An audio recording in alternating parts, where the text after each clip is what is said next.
रोज एक नई कहानी देखने के लिए चैनल को सब्सक्राइब करें और बेल आइकन दबाना ना भूलें। राजीव नाम का एक लड़का भीड़ में था और वो भीड़ राजीव को मार रही थी। लेकिन एक मिनट, ये भीड़ है कौन और आखिर राजीव को क्यों मार रही थी और राजीव कौन है? तो दोस्तों, आइए इन सभी सवालों के जवाब जानते हैं। मुंबई के बांद्रा जिले में मोहिनी अपनी ननद रागिनी के साथ रहा करती थी। मोहिनी प्रेग्नेंट थी और मोहिनी का पति अभी कुछ ही महीनों पहले यूएस गया था। ऐसे ही एक दिन, भाभी, हमारे घर में राशन खत्म हो रहा है, भैया को फोन करो ना और फोन करके उनसे कहो कि राशन वगैरह सब कुछ खत्म हो गया है, साथ ही घर में पैसे भी खत्म हो गए हैं, इसलिए वो वहाँ से कुछ पैसे भेजेंगे। हाँ रागिनी, मैं उनको बोलती हूँ। इस तरह से अब मोहिनी राजीव को कॉल करती है, लेकिन राजीव का फोन ही नहीं लगता।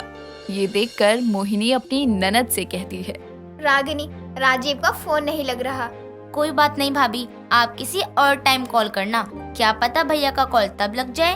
अच्छा रागिनी, घर में कितने पैसे बचे हैं और कितना राशन बचा है? भाभी, पैसे तो वही लगभग 10,000 के समथिंग होंगे। क्यों, क्या हुआ भाभी? कुछ नहीं, बस यूं ही पूछ लिया।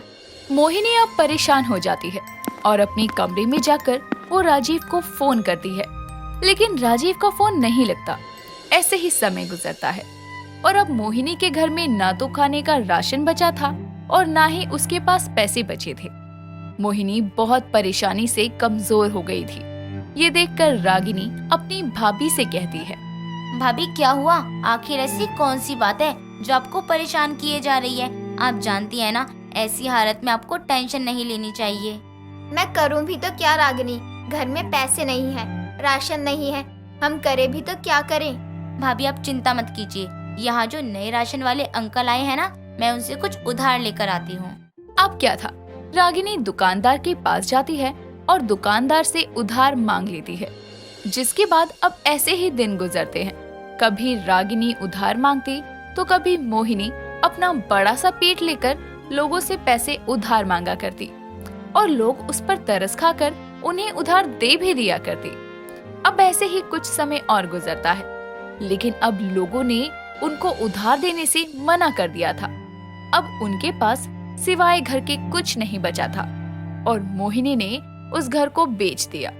लोगों से लिए पैसे और उधार सामान वो दोनों नहीं चुका पाती और अब उनका घर भी उनके हाथ से निकल चुका था।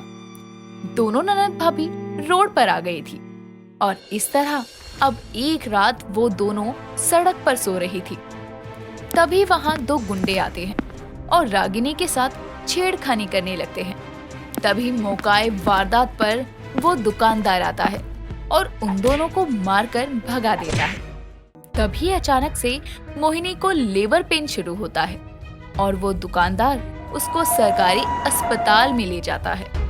मोहिनी को एडमिट कर लेते हैं। तो वहीं अब दुकानदार रागिनी से कहता है, बेटा रागिनी, तुम लोगों की ये हालत कैसे हुई? हम सभी को तो लगा तुम दोनों ननद भाभी फरार हो गई हो। नहीं बाबा, हम लोग भागे नहीं है, बल्कि अभी हमारा समय खराब चल रहा है। क्यों बेटा, आखिर क्या हुआ तुम लोगों के साथ? रागिनी अब उस दुकानदार को रोते हुए सब कुछ बता देती है और उसकी ये दर्द भरी कहानी सुनकर दुकानदार बोलता है, बेटा आज से तुम मेरे घर रहोगी और तुम्हारी भाभी भी। पर बाबा, हमारा घर हमारे माँ बाप की वो एक आखिरी निशानी है और भैया भी नहीं आए। इसमें मैं तुम्हारी मदद तो नहीं कर सकता, लेकिन हाँ, मैं एक काम कर सकता हूँ। मैं उस घर को बिकने से बचा सकता हूँ ताकि बाद में तुम उस घर को खरीद सको। मैं आपका शुक्रिया अदा कैसे करूँ बाबा? हट पगली, एक तरफ तो बाबा बोलती है, दूसरी तरफ शुक्रिया अदा करती है। दोनों आपस में बातें कर ही रहे थे कि तभी डॉक्टर आ जाती है और वो रागिनी से कहती है, आपकी भाभी ने कुछ ज्यादा ही टेंशन ले ली है और स्ट्रेस की वजह से बच्चे पर बहुत बुरा असर पड़ा है, इसलिए हम बच्चे को नहीं बचा पाए। ये सुनकर अब रागिनी को एक और बड़ा झटका लगता है और जब ये बात मोहिनी को पता चलती है तो वो भी एक सदमे में चली जाती है। ऐसे ही अब 4 महीने गुजरते हैं और अब रागिनी एक अच्छी कंपनी में जॉब करने लगती है। धीरे धीरे सभी का कर्जा उतारने लगती है और समय के साथ अब मोहिनी भी अपना पास्ट भूलने लगती है। ऐसे ही कुछ दिन और निकलते हैं और एक दिन राजीव यूएस से अपने घर आता है, जहां वो देखता है कि उसके घर पर बड़ा सा ताला लगा है। उसके घर पर ताला क्यों लगा है, उसके घर वाले कहाँ गए। ये सब कुछ जानने के लिए राजीव पास की एक परचून की दुकान पर जाकर उससे कहता है, एक्सक्यूज मी, वो वहाँ जो बड़ा सा घर है ना, वहाँ के लोग कहाँ गए? क्यों भाई, क्यों पूछ रहा है तू उन घर वालों के बारे में? बताइए, मेरा जानना बहुत जरूरी है कि वो लोग कहाँ गए। अरे बात तो सही है, लेकिन तू उनके बारे में पूछ क्यों रहा है? उस घर में मेरी पत्नी और मेरी बहन रहती थी। मैं ना कुछ समय के लिए बाहर चला गया था और वापस नहीं आ सका, लेकिन अब मैं वापस आया तो।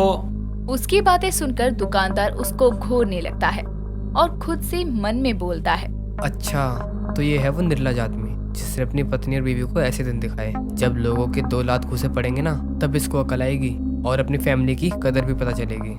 अब क्या था, वो दुकानदार राजीव को सबक सिखाने के लिए सभी को आवाज लगाता है और सभी से बोलता है, भाइयों, लो आ गया ये पापी इंसान, मारो इसको। इस आदमी ने बहुत ही गलत काम किया है। और वो दोनों ननद भाभी इसी की पत्नी और बहन थी जिसने हमें मजबूरी में ठगा था और उनकी इतनी बुरी हालत हो गई थी। दुकानदार की बातें सुनकर वहाँ पर काफी भीड़ इकट्ठा हो जाती है और वो भीड़ उसे मारने लगती है। राजीव को कुछ समझ नहीं आ रहा था कि वो भीड़ अचानक से उसको क्यों मार रही है। वो भीड़ उसे मार ही रही थी कि तभी वहाँ से रागिनी ऑफिस से अपने घर जा रही थी और उसी वक्त उसकी नजर उस भीड़ पर जाती है, जहाँ वो अपने भाई को भीड़ द्वारा पिटते हुए देखती है। तो दौड़ते हुए अपने भाभी के पास जाती है और उससे कहती है, भाभी वो हाँ रागिनी, क्या हुआ? तुम इतना हाफ क्यों रही हो? भाभी वो भैया आए और सभी लोग उनको मिलकर मार रहे हैं। क्या? हाँ भाभी, मैं सच बोल रही हूँ, चाहे तो आप जाकर खुद देख लीजिए। अब क्या था, मोहिनी भागी भागी बाहर आती है, जहाँ वो देखती है कि राजीव लोगों से पिट रहा है। ये देखकर मोहिनी उस भीड़ में जाती है और सभी को रोकते हुए कहती है, इनको कुछ मत कीजिए, प्लीज माफ कर दो इनको।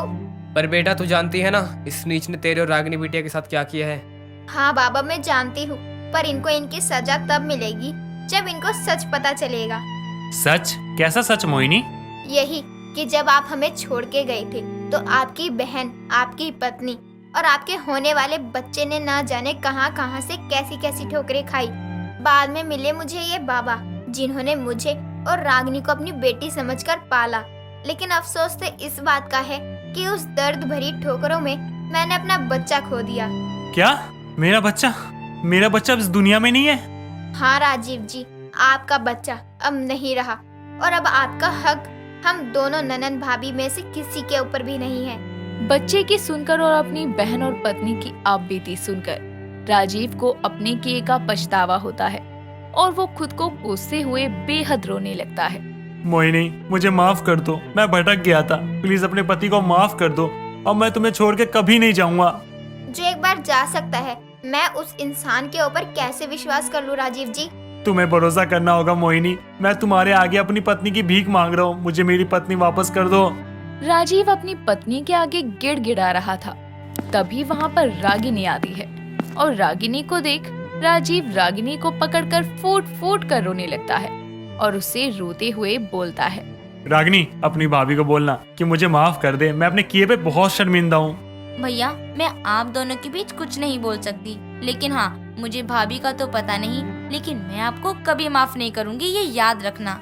मोहिनी राजीव को यूं इस तरह गिड़गिड़ाते हुए नहीं देख सकती थी, इसीलिए वो उसे माफ कर देती है। साथ ही राजीव अपने घर को भी छुड़वा लेता है और अपने परिवार के साथ रहने लगता है। मोहिनी ने अपने पति को माफ तो कर दिया था, लेकिन अब चीजें पहले की तरह नहीं थी। राजीव ने अपने हाथों से अपना सब कुछ बर्बाद कर लिया। दोस्तों, अगर आपको ये कहानी पसंद आई तो इसे लाइक करें, शेयर करें और कमेंट करके बताएं कि कहानी में आपको सबसे अच्छा क्या लगा।